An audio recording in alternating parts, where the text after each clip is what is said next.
या तो वो फुली ऑटोनोमस हो। फुली ऑटोनोमस का मतलब है कि वो खुद से डिसीजन ले रहा है, क्या करना है, कैसे करना है, कुछ भी हमें नहीं पता। ऑटोनोमस यानी वो एआई एजेंट जो है वो सारी कंट्रोलिंग खुद करे। आइडिया काश इतना पावरफुल एजेंट्स हम बना पाए, ठीक है, लेकिन वो अच्छे काम करेगा बुरे काम करेगा, कितनी मुश्किलात होंगी वो हमें नहीं पता। अच्छा, तो जितने भी एजेंट्स हैं वो एजेंट को गोल और टास्क दी जाती है, उसे कंप्लीट करने के लिए या तो वो फुली ऑटोनोमस क्या कर देगा, उसको परफॉर्म करेगा, कौन सा टूल का इस्तेमाल करना है, टास्क परफॉर्म कर देगा। तो पहला आइडियल कैसे पता चल गया कि फुली ऑटोनोमस होता है। अच्छा, फिर इसने कहा कि एक और पर्सपेक्टिव से अगर हम देखते हैं तो दूसरे एजेंट्स हम बनाते हैं जिसमें वर्क फ्लो होता है। वर्क फ्लो का मतलब है कि कुछ चीजें जो हैं वो ऑटोनोमस होती हैं। जैसे रैंडम सिटी का जो नाम है वो ऑटोनोमस जनरेट हो रहा है। उसके बाद जो सिटी आपने ली है उसके ऊपर फन फैक्ट लिखने हैं। अब वो भी 3 लिख रहा है, ठीक है, 3 4 जितने भी फन फैक्ट्स हम लिखवाना चाह रहे हैं। अच्छा, फन फैक्ट डिपेंडेंट है, तो पहली आपकी सिटी जनरेट होगी तो ही फन फैक्ट जो होंगे उसके बारे में लिखे जाएंगे। अच्छा, ये भी क्या है, ऑटोनोमस, कुछ भी लिख सकता है, जनरेटिव एआई के हाथ में। लेकिन थर्ड वाला, अगर मैं एक और नोट बनाता या फंक्शन बनाता जिसके अंदर मैं इसको सेट करवाता, तो यहाँ पे ऑटोनोमस को भी हमने वर्क फ्लो के जरिए कंट्रोल कर लिया। वर्क फ्लो हम बता रहे हैं कि सिक्वेंशियल टास्क होगी, पैरेलल टास्क होगी, कहां से फ्लो स्टार्ट होगा, किस तरह वो फ्लो करेगा। तो अगर आप यानी 2 तरह के हमारे पास आर्किटेक्चर सामने आ गए, एक है फुली ऑटोनोमस और दूसरा क्या है, वर्क फ्लो। वर्क फ्लो से हम उस एजेंट के जो फ्लो है उसको कंट्रोल कर सकते हैं कि कहाँ पे उसको क्या टास्क करनी है, कहाँ पे कंडीशनल डिसीजन लेना है, कहाँ पे कौन सी यानी वैल्यू पे नेक्स्ट आपको जाना है, ठीक है, कहाँ पे क्या काम करना है। तो 2 तरह के वर्क फ्लो इन्होंने हमें बता दिए, एक है फुली ऑटोनोमस और दूसरा क्या है आपके पास वर्क फ्लो। अच्छा, ये कह रहे हैं कि एंट्रोपिक ने इसको कैटेगराइज कर दिया और एजेंटिक सिस्टम्स बनाने के लिए उसमें उसने यानी आइडेंटिफाई कर लिया कि हम 2 तरह के एजेंट्स बनाएंगे। पहले वाले का नाम क्या है, वर्क फ्लो, और दूसरे का नाम क्या है, एजेंट। वर्क फ्लो मतलब उसकी पार्शियल कंट्रोलिंग जो है वो डेवलपर कर रहा है ना। वर्क फ्लो कौन बनाएगा, जो एजेंटिक एआई इंजीनियर है। तो एजेंटिक एआई इंजीनियर पूरा वर्क फ्लो बना सकता है कि ये काम किस सीक्वेंस में होगा। और सेकंड वाला फुली ऑटोनोमस, तो अभी तक तो हमारे सामने नहीं आया, ह्यूमनॉइड हो या कोई ऐसी यानी मशीन हो जो सारे काम खुद डिसीजन मेकिंग कर रही हो, तो फुली ऑटोनोमस वाला होगा। जी सर।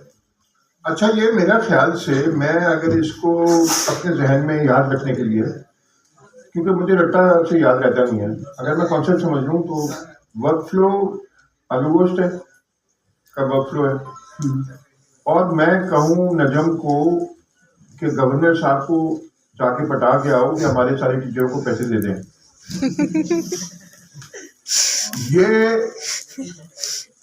एजेंट है। क्यों? ये खुदा को पता है कि ये किस तरह पटेंगे, लोग कह रहे हैं कि किसी तरह भी नहीं पटेंगे। हाँ हाँ। अच्छा, अब हमें क्लियर हो गया। अब ये बड़ा अच्छा इसने लिया, when and when not to use agents. When building applications with LLM, we recommend finding the simplest solution possible and only increase complexity when needed. मैं इससे मतलब ये निकाल रहा हूँ फ्लो एआई के रेफरेंस में, कि फ्लो लो और लाइट एलएलएम से फंक्शन कॉलिंग करके जो भी फ्लो है वो बना दो, फ्लो कुछ ना बनाओ, क्योंकि वो हाइड करती है कम्प्लेक्सिटी और आपको नजर नहीं आता। This might mean not building agentic systems at all. Agentic systems often trade latency and cost for better task performance, and you should consider when this trade-off makes sense. अब वो क्या कह रहा है, ये मेरा अपना ख्याल है कि ये जो जुमला ना जिस तरह से अंग्रेजी लिखी है, क्योंकि डेप्थ वाली अंडरस्टैंडिंग है, तो इस क्लास में 2-3 ही लोग हैं जिनकी अंग्रेजी इतनी अच्छी है। नजम क्या कह रहा है ये? सर ये कह रहा है कि समझो एक चीज़ को कि भाई अगर आप अननेसेसरीली एजेंटिक वर्कफ्लो यूज़ करोगे, एलएलएम की कॉल जो वो कर रहा होगा, तो आपकी लेटेंसी बढ़ जाएगी। ठीक है, तो इन सम केसेस में आपको अगर तेज जवाब चाहिए, मतलब आप एक ट्रेड ऑफ कर रहे हो, अगर आपको इंटेलिजेंस लेवल हाई कर रहे हो तो आप टाइमिंग का आंसर भी हाई कर रहे हो। तो अगर आप सिंपल रख सकते हो, मिसाल के तौर पर एक बहुत छोटी सी एग्जांपल है कि हमने एक चीज़ रन करी और बिल्कुल एंड में हम अपनी स्टेट जो है वो डेटाबेस में सेव कर रहे हैं। अननेसेसरीली इस चीज़ के लिए एजेंट नहीं बनाना है, बन जाएगा, काम भी करेगा, पर नहीं बनाना है। अननेसेसरीली अगर हम बिल्कुल शुरू कर रहे हैं और हमारा मैसेज पास कर रहे हैं हम, तो और पहला मैसेज ही हम किसी तरह से कुछ उस पर जो है ना प्रोसेस करना है, उसको हमने यूज़र से मैसेज लिया, अब हम उसके ऊपर ऑपरेट करेंगे कुछ, उसके बाद हमने एलएलएम को भेजना है। ये काम भी एजेंट में कराने की ज़रूरत नहीं है अगर हमको पता है। तो जो हमारा फ्लो है ना, अगर वर्क फ्लो से काम होता है तो वर्क फ्लो रखना है, अननेसेसरीली एजेंट्स यूज़ नहीं करने हैं। ठीक है, ये कह रहा है कि भाई आपके पास जो है ना, आप ट्रेड करते हो या तो आप जो है ना बेटर परफॉर्मेंस लेते हो तो आपको लेटेंसी बढ़ जाती है। ठीक है, और कॉस्ट भी बढ़ जाती है। सॉरी, कॉस्ट भी बढ़ जाती है। ठीक है, और अगर आप तो लेकिन इन सम केसेस आप कर ही नहीं सकते। तो वो कह रहा है ठीक है, जब मेक सेंस है तो यूज़ करो, बट उसके बगैर काम कर सकते हो तो उसके बगैर कर लो। अच्छा देखिए, क्यूआई आप लोगों ने थोड़ा सा करा, उसके पर्सपेक्टिव से हम देखते हैं। ये कह रहा है कि आप यानी ज़रूरी नहीं है कि आपने ज़बरदस्ती एजेंटिक एआई सॉफ्टवेयर या सिस्टम बनाना या एप्लीकेशन बनाना। ठीक है, एजेंटिक का यानी एजेंटिक के अंदर क्या हो रहा है, आपके सबसे टॉप पे फ्लो होता है, उसके अंदर क्या होता है, आपका क्रू होता है, और क्रू के अंदर एजेंट होता है। एजेंट के पास जो भी टास्क जाएगी वो आपके कंट्रोल से बाहर, एजेंट उसको अपने पास से जो भी आंसर जनरेट करता है, लेकिन उसमें कॉम्प्लेक्सिटी कि वो डायनामिक जा रहा है, दूसरे सर्वर पे जा रहा है, लेटेंसी उसके अंदर आ रही है। अगर एक छोटी सी टास्क है कि 2 नंबर मैंने दिए हैं, वो नंबर निकाल के से प्लस करवा दें, तो मैं क्यों जाके सैंड बॉक्स उसका इस्तेमाल करूं, उससे कैलकुलेशन करवाऊं, उससे कोड लिखवाऊं। ओपन एआई पे यही ना, सैंड बॉक्स के ऊपर आप जब कोड भेजते हैं कोई भी कैलकुलेशन, तो वो सैंड बॉक्स अपनी एक वर्चुअल मशीन अप करता है, आपके लिए कैलकुलेशन करता है, उसका जो आंसर होता है फिर वो आपको रिटर्न करता है। एलएलएम से अगर कोई प्रोसेसिंग आप करवा दें तो सैंड बॉक्स के ऊपर ये काम करता है। अच्छा, तो अब मुझे क्या जरूरत है, मुझे 2+2 करवाना है, सिंपल कैलकुलेशन करवानी है ना, तो एक ऐड का फंक्शन आप खुद बना के उसके अंदर लगा दो, और आपके ये स्पेसिफिक है कि मैं एडिशन ही करवाऊंगा, तो कॉम्प्लेक्सिटी को कम से कम करें। अगर एक काम ट्रांजिशनल प्रोग्रामिंग से हो सकता है, आप उसे करें। हमारा हरगिज मतलब ये नहीं है कि हम हर चीज को एजेंट्स में कन्वर्ट करें।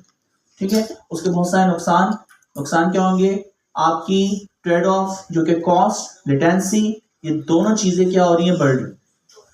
ठीक है, टोकन बढ़ रहे हैं आपके, देखो ना, लाइक जितने ज्यादा टोकन इस्तेमाल करेंगे कॉस्ट बढ़ जाएगी। अच्छा, जितनी ज्यादा वो प्रोसेसिंग करेगा और वो सारी चीजें होंगी, तो आपकी कॉस्ट प्लस लेटेंसी, टाइम उतना ज्यादा लगना है ना, जितनी ज्यादा प्रोसेसिंग करवा रहे हैं। जबकि वही काम अपनी लोकल मशीन के ऊपर या लोकल जहाँ पे डिप्लॉय हुआ है लोकल होस्ट के ऊपर, वहीं पे 2+2 हो सकता था। तो मुझे ओपन एआई का सैंड बॉक्स खुलवा के उससे कैलकुलेशन करवा के फिर आंसर लेने की क्या जरूरत है। तो हमें कोशिश करनी है, जो भी हम वर्क फ्लो बना रहे हैं या जो भी हम एजेंटिक पूरी एक एप्लीकेशन बना रहे हैं, उसको सिंपल से सिंपल रखना है। हमें बिजनेस को आसान करना है, हमें बिजनेस में जबरदस्ती कोई भी एजेंटिक या आपके डिजिटलाइजेशन नहीं डालना। आप अगर डिजिटलाइजेशन डालने हैं तो हमारी कोशिश हो कि सिस्टम उससे आसान हो। फॉर एग्जाम्पल, एक एग्जाम्पल हम देते हैं कि क्लास में आना बहुत ही आसान है। अभी कोई भी आता है, चौकीदार को कार्ड दिखाता अंदर आ जाता है, सिस्टम बहुत आसान है आपके लिए। अब इस सिस्टम को मैं एजेंटिक एआई बेस्ड सिस्टम करता हूँ क्लास में लाने के लिए। जो भी स्टूडेंट आएगा, फेस रिकग्निशन, आईडी एनालिस, उसको वो एनालाइज करेगा, आपकी नादरा से वेरिफिकेशन करवाएगा, ठीक है, चेक करेगा कोई क्रिमिनल रिकॉर्ड तो नहीं है। फिर उसके बाद देखिए सारे असाइनमेंट करे हुए। फिर उसके बाद अभी आपका लेवल क्यूआई में क्या जो आर्टिकल पढ़ने को दिए पढ़े, उसके बाद बोलेंगे वेलकम इन क्लास, आप तो सारे घर चले जाएंगे। तो हमें सिस्टम को कॉम्प्लेक्स नहीं बनाना, हमें सिस्टम जो चल रहा है उसको अपने लिए आसान, टीचर के पर्सपेक्टिव से देखें। मैं तो चाहूंगा कि सारी चीज आप पढ़ के आए, इतना रिस्ट्रिक्शन आपके ऊपर, इतना प्रेशर बिल्ड किया जाए कि आप वो काम करें मोहब्बत वाला, जैसे सरजिया कहते हैं, आपका फायदा है, ठीक है। या आप चाहिए कि यार कुछ भी ना हो, बस क्लास में आए, और काश ऐसा हो जैसे सॉफ्टवेयर इंस्टॉल होते हैं, इसी तरह आपकी पूरी की पूरी जो लर्निंग है, सरजिया ने जिंदगी में जितनी चीज सीखी हैं वो यूएसबी लगाएं और आपके दिमाग में अपलोड हो जाए। तो सिस्टम हमें आसान बनाना है, कॉम्प्लेक्स नहीं बनाना। जहां पे एजेंट की नीड है, जहां पे एलएलएम की नीड है, वहीं पे आप उसको इस्तेमाल करें। हर काम के लिए एजेंट नहीं लगाना कि भाई आपको भरम डालना है कि यार देखो एजेंटिक एआई इंजीनियर है, ये हर काम एजेंट से करवाता है, तो हर काम एजेंट से नहीं करवाना सर। अच्छा जी, अगला जो पैराग्राफ है ना यार नजम, जबकि ये कहना मैं वही कहता हूँ जो मेरा दिल समझता हूँ मैं सही है कि इसकी अंग्रेजी का सीक्वेंस गलत है, जबकि ये तो सब मादरी जबान है इनकी, तो गलत तो नहीं हो सकता, मगर मैं अपना इंटरप्रिटेशन देता हूँ। अगले पैराग्राफ में कासिफ भाई ये फॉर मैनी एप्लीकेशन से उल्टा से शुरू समझने के लिए मैं इस तरह समझाऊँ, ये नीचे आप सुनते वाला ये पैराग्राफ है, इसका आप लिखें।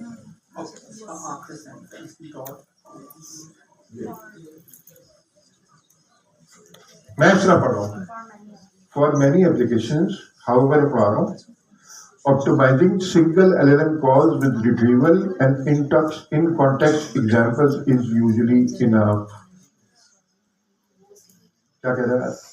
मैं भी बेसिकली ये कहना चाह रहा था कि बेसिकली एक तो चीज ये है कि आपने एआई को यूज करना है नहीं करना, दूसरी चीज ये है कि एजेंट को यूज करना जरूरी है या सिंपल है, आपकी जो एलएलएम कॉल है उससे काम हो जाता है। हाँ, यहाँ पे सिंपल है, एक आपकी एपीआई कॉल से एलएलएम के थ्रू काम हो सकता है, तो आप एजेंट की कॉम्प्लेक्सिटी में ना पड़े।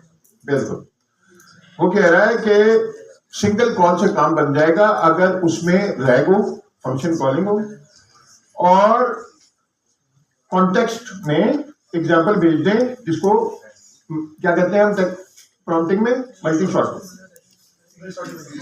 सिंगल शॉट में फ्यू शॉट से काम चल जाएगा। अब मैं पहले वाली लाइन में आता हूं, वो कह रहा है when more complex is warranted, workflow offer predictability and consistency for well-defined tasks. कह रहा है अगर well-defined task है यानी आलूबूल मैंने ध्यान में रखा हुआ तो वर्कफ्लो से काम चल जाएगा। तो यानी पहले तो सिंगल कॉल से काम चल जाएगा, दूसरा वर्कफ्लो से काम चल जाएगा। फिर ये कह रहा है तीसरा, whereas agents are the better option when flexibility and model-driven decision-making are needed at scale. अब वो कह रहा है एजेंट ज्यादा बेहतर है फिर जहां कॉम्प्लेक्सिटी, फ्लेक्सिबिलिटी और मॉडल-ड्रिवन डिसीजन चाहिए एलएलएम से, तो वहां फिर एजेंट ज्यादा है।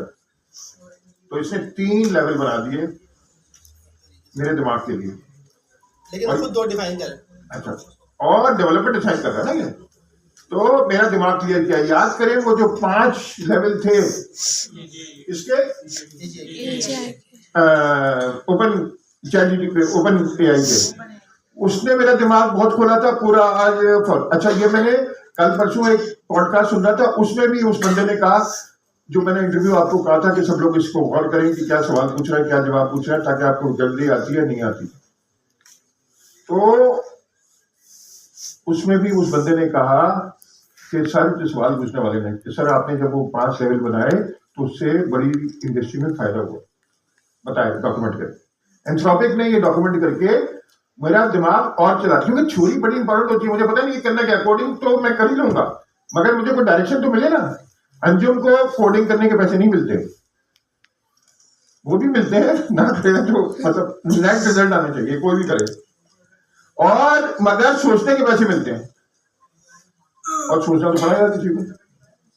अच्छा, सीईओ वगैरह और ये जो ऊपर जो नॉन टेक्निकल है उनको तो सारी बात है, उनको तो पता ही नहीं है। ऑब्वियसली कोड भी देखते हैं ना, वो फ्लो देखते हैं, हाँ, बिजनेस लॉजिक देखते हैं। हाँ सही है। तो हमें ये क्लियर हो गया 3 लेवल। फिर वो आया, there are many fundamental frameworks that make injecting system easier to implement फला ढमकाना। अच्छा, इसको देख के लाइन ग्राफ को हिल गया होगा, क्योंकि लाइन ग्राफ इनसे एंथ्रोपिक से बहुत करीब है। वैसे तो मुझे नहीं पता, मगर इशारे हैं। एक दफ़ा क्या हुआ, सामने ही सर सैयद यूनिवर्सिटी में वो एक बंदा था, वो मुझे बड़ा तंग करता था। क्लास में नहीं था, वो मेरा टीचर था। हर वक्त, अब सर सैयद गवर्नर साहब की तरह पैसे लेते, वो हर वक्त मुझे सर सैयद को कॉल, मुझे कॉल। फिर एक दिन मुझे ख्याल आ रही, अम्मा से कॉल करा दी अपनी। अच्छा मेरा क्या प्रॉफिट है भाई, तू पैसे लेगा, सर सैयद तेरी सर्विसेज यूज कर रही है, मैं तुझे रेफर किया, अब मैं गारंटर भी बनूं पैसे की डिलीवरी का, मैं कैसे करूं, बनूं भाई। तो मुझे बड़ा गुस्सा आता था। फिर एक और लड़की थी वहां पे, तो वो क्या करती थी, मैं बाहर निकला वॉक करने, उसने सब लड़कियों में मशहूर कर दिया कि सर मुझे केएफसी खिलाने लगे। अब सब लड़कियां आ रहे हैं, कहेंगे सर हमें क्यों नहीं लगे। अब मैं कैसे कहूं, क्योंकि लगूं कि ये कहूं कि नहीं ले गए तो ऐसा लगेगा कि मैं झूठ बोल रहा हूं, और मैं डिफेंसिव खेलता नहीं हूं कभी। मैंने कहा अच्छा ठीक है। अब मैंने बदला कैसे लिया, ऐसा बदला लिया कि अभी भी चल रहा है बदला। मैंने लड़की को कहा कि यार तुम्हें पता है, मैं पूरे कराची को बनाता हूँ, सबसे ज्यादा पैसे वाला और समझदार और जिसका फ्यूचर है वो कौन है, तो उस बंदे का नाम लिख लिया। और लड़की से मैंने कहा कि अगर मैं शादी करता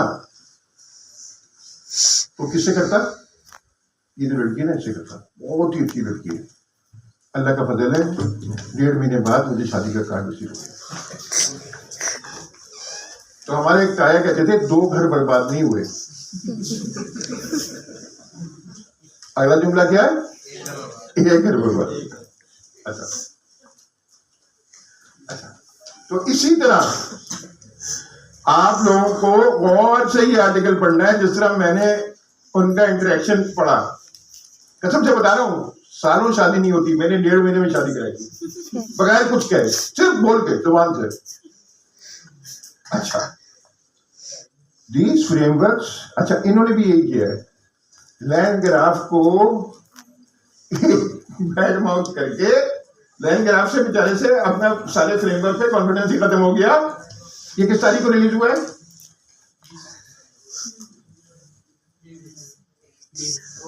20, आज क्या है, 3 Feb। तो 40 दिन हुए। और ये इन्होंने आर्टिकल उनको दिखाया होगा पहले, उससे 1-2 महीने पहले चेक करवाया होगा, क्योंकि पार्टनर है। तो एक जैसे मेरे एक जुमले से शादी हो गई, यहाँ पे एक जुमले से अब देखें पड़े। अच्छा मैंने क्यों बताया इतनी लंबी तफसील के, ताकि आपको एग्जाम्पल याद रहे, क्योंकि अब ये शादी वाला एग्जाम्पल भूलने वाला नहीं है। यहाँ पाकिस्तान में अगर मैं प्योर टेक्निकल एग्जाम्पल दूंगा तो आप 2 मिनट में भूल जाएंगे। नजम को ये नहीं भूलेगा एग्जाम्पल 20 साल भी, ये शादी वाले में इंटरेस्ट है ना नजम का, तो वो ऐसा नहीं भूलता एग्जाम्पल। अच्छा आप पढ़ें, these framework make it easy to get started by simplifying standard low level task like calling LLMs, defining and parsing tools, chaining the cause together. अब उन्होंने हमला किया। However, they often create extra layers of abstraction that can obscure the underlying prompts and responses, make them harder to debug. They can also make it tempting to add complexity when a simpler setup would suffice. अब इसका effect क्या हुआ इन 4-5 जुमलों का, जिस तरह मेरे 4 जुमलों का effect हुआ था। इफेक्ट ये हुआ कि लैंड ग्राफ ने अपना पुराना मॉडल छोड़ के नया मॉडल पे आ गए, और जो आपने अभी देखा एग्जाम्पल किसका, क्रू AI का, कौन सा वाला, ये फन फैक्ट वाला, ये पहले इस तरह कोई एग्जाम्पल नहीं था डॉक्यूमेंटेशन में। उन्होंने बड़ा कॉम्प्लेक्स कर दिया, क्रू AI इसको कॉल करो, इसको कॉल करिए, उसको कॉल कर रहा है, ये दिखा। अब उन्होंने भी समझ लिया कि 1-2 जुमलों में उन्होंने सबको सीधा कर दिया। अच्छा, और लॉजिकल बात है ना, बात गलत क्या है जो आपका एक्सपीरियंस है, सही कह रहा ना। तो अब 2 जुमले भी बाद इतने खतरनाक होते हैं। नीचे आइए, इस वक्त आप देख रहे हैं ना, वो पाकिस्तान में पता नहीं कितने 50-60 चैनल है। मैं उस दिन स्टेटिस्टिक देख रहा था कि इमरान रियाज खान को जितने चैनल मिला के है ना उससे ज्यादा उसकी ऑडियंस है। अच्छा मुझे खुद भी यकीन नहीं था, मैंने कहा लोग ऐसे आते हैं। मैं लाहौर के एयरपोर्ट पे बैठा था, मेरे चारों तरफ 5-6 लोग बैठे हुए थे, मोबाइल पे देख रहे थे, सब जगह कौन सी आवाज आ रही थी, इमरान यासीन। पूरा पाकिस्तान वही देखता है। लाहौर के एयरपोर्ट पे तो मेरे चारों तरफ 5-6 लड़के और लड़कियां बैठे हुए थे, सारे इमरान याद देख रहे थे अपने फ्री टाइम में। VPN लगा के हाँ VPN लगा के वैसे चलता भी नहीं है। नहीं, लाहौर में तो इस वक्त कोई भी मोबाइल नहीं चलता। ये होती जबान की ताकत। आगे चलें। We suggest that developers start by using LLM APIs directly. Many patterns can be implemented in a few lines of code. If you can use a framework, ensure you understand the underlying code. Incorrect assumptions about what under the hood are common source of customer error. अब मैं अच्छी वाले पे आता हूँ, building blocks. कह रहे building blocks, workflows and agents. अच्छा मैं इसको छोटी सी समरी और कर देता हूँ। हाँ, देखें पहले हम क्रू आई जब आया था ना उस वक्त हमने स्टार्ट की थी, इतना कॉम्प्लेक्स था कि पहले आप क्रू बनाओ, क्रू के अंदर आपने एजेंट्स बनाना है, एजेंट का पर्सोना बताना है, फिर उसके बाद क्या करना है उसकी टास्क बतानी है, फिर उनको क्रू को आपस में कनेक्ट करना है, फिर उनकी आपको टोपोलॉजी बतानी है कि किस तरह वो काम करेगा, मीन्स बेतहाशा काम। अच्छा अभी जो फ्लो इन्होंने इंट्रोड्यूस करवाया है उसको इतना आसान कर दिया कि आप एक क्लास बनाएं उसमें फंक्शंस बना दें, और कहाँ से ये फंक्शन चलना स्टार्ट होंगे, आपने स्टार्ट का जो इनका डेकोरेटर वो लगाया और लिसन से आपने फ्लो बता दिया कि इसका आंसर इसमें जाएगा, इसका आंसर इसमें जाएगा, और नॉर्मली उस फंक्शन के अंदर आपने LLM कॉल किया, उसमें पर्सोना है या कुछ भी है या कोई फाइल सेव करवानी है, तो फ्लो को उन्होंने इतना आसान कर दिया कि कोई भी शब्द जिसको ऑब्जेक्ट ओरिएंटेड का थोड़ा सा भी कॉन्सेप्ट है, कुछ नहीं करना, एक सिंपल क्लास जो कि फ्लो से एक्सटेंड हो रही है और सीधे सीधे फंक्शन, और उन फंक्शन के स्टेप्स जो हैं जो सिक्वेंशियल हैं या पैरेलल हैं या कंडीशनल हैं, आप सिर्फ डेकोरेटर लगाते जा रहे हैं और उसके मुताबिक काम हो रहा है। तो वो काम जो कि लैंग ग्राफ में या फिर क्रू AI में बड़ा ही मुश्किल तरीन था, इस आर्टिकल के बाद आप देखें कि वाकई सब ने उन चीज़ों को अडॉप्ट किया और चीज़ों को बहुत आसान कर दिया। अभी जब हम फ्लो को पढ़ेंगे आप देखेंगे यार ये तो ज़िंदगी बहुत आसान हो गई, ठीक है, तो वो बातों का असर पड़ता है। जैसे इस सर्जिया ने 2 लोगों के घर बर्बाद होने से बचा दिया। जी सर। ये नहीं कह सकते, ये भी दूसरा इंटरप्रिटेशन इसका ये हो सकता है कि दोनों घर बर्बाद कर दिए। अल्लाह जाने। अच्छा वो हमारे जो इंतकाल हो गया नौशाद अहमद खान थे, अलीगढ़ के उस जमाने के इंजीनियर थे, बहुत काबिल आदमी थे। वो जाते थे ना किसी भी जोड़ों पे, देखो ना इस टाइप के कमीने लोगों को, अल्लाह का शुक्र है 2 घर बर्बाद होने से बच गए। उनको कोई तंग करता था ना, उसकी बीवी भी साथ है यार, तो हम लोग हंस के पेट में दर्द हो रहा था क्योंकि वो दिल से कहते थे। अच्छा अब मैं आपको भूला नहीं था, मैं मेन वाले पे आपको डिफिकल्ट वाले पे लाके छोड़ना चाह रहा था। वो ये देखें building blocks the augmented LLM, ये खोल दिया ना इधर से नीचे करने का सीन दिख रहा है आपका, तो आपका फोकस थोड़ा कम कर सर मैं एक बार बात आ रही है बार हाँ। सर मुझे ऐसा लग रहा है कि जहाँ पे आपके पास एक प्री डिफाइंड स्ट्रक्चर मौजूद है तो हम फ्लो को यूज कर रहे हैं, और जहाँ पे आपके पास कॉम्प्लेक्स टास्क है जो कि आप जिसका फ्लो बता नहीं सकते और वो रन टाइम पे डिसाइड होना है, तो वहाँ पे आप एजेंट यूज कर रहे हो। नहीं, आपने दोनों का फ्लो और एजेंट का है, वर्क फ्लो क्या है या फ्लो का है? क्योंकि फ्लो का तो मैं समझूंगा उससे क्रू है वाला फ्लो। नहीं वर्क फ्लो की बात, वर्क फ्लो की हाँ बात फिर बोलो कि जहाँ पे आपके पास तो आपको पता होता है कि फ्लो क्या है, स्ट्रक्चर क्या है, हाँ वो फ्लो कैसे करना है, पहले ये करना है फिर ये पूछना है फिर ये करना है। जहाँ आपके पास फ्लो डिफाइंड है तो आप वर्क फ्लो यूज कर रहे होते हैं, और जहाँ आपके पास कॉम्प्लेक्स टास्क है जो कि आपको रन टाइम पे बदल सकते हैं, उससे पहले पता नहीं चल सकते, ठीक है। और वो तो मैंने इसलिए नजम को उस कौन सा असाइनमेंट दिया था, वो एजेंट वाला पैसे निकलवाओ, और अनुकोच बनाने वाला मैंने वर्क फ्लो को दिया था। ये बिल्कुल सही है। अच्छा अब मसला क्या है, वो ये कह रहा है आसिम भाई कि जो भी वर्क फ्लो उसका जो बेस मॉडल है ना, पहले तो आप ये करें कि LLM को ऑगमेंटेड LLM करें, यानी अच्छा मैंने पहले समझा ऑगमेंटेड से कासिम भाई कि ये रैग की बात कर रहा है, क्योंकि उसका जो पहला लफ्ज है शायद ऑगमेंटेड है ना, क्या ऑगमेंटेड रिट्रीवल जनरेशन, तो मैं समझा उसकी बात कर रहा है, मगर ये शायद उससे ज्यादा की बात कर रहा है। तो ये तरह तस्वीर समझाइएगा वो क्या कह रहा है। अच्छा देखें, मेन पर्पस क्या है, जब आप कोई क्यूरी करते हैं तो एलएलएम एक पर्टिकुलर डेट तक ट्रेन है या उससे यानी ज़्यादा वो इन्फॉर्मेशन नहीं जानता जो आपके क्लोज या कंट्रोल के अंदर आपकी यानी फंक्शंस बने हुए एग्जिस्टिंग सिस्टम है, लाइक यूबीएल या इस तरह की कोई भी चीज़। अच्छा, तो हमारे पास कोई भी एक्सटर्नल डेटा एलएलएम को देने के क्या क्या तरीके हैं? तो भाई एलएलएम को हम 3 तरीकों से डेटा दे सकते हैं। पहला डेटा आप क्या करते हैं, या तो कॉन्टेक्स्ट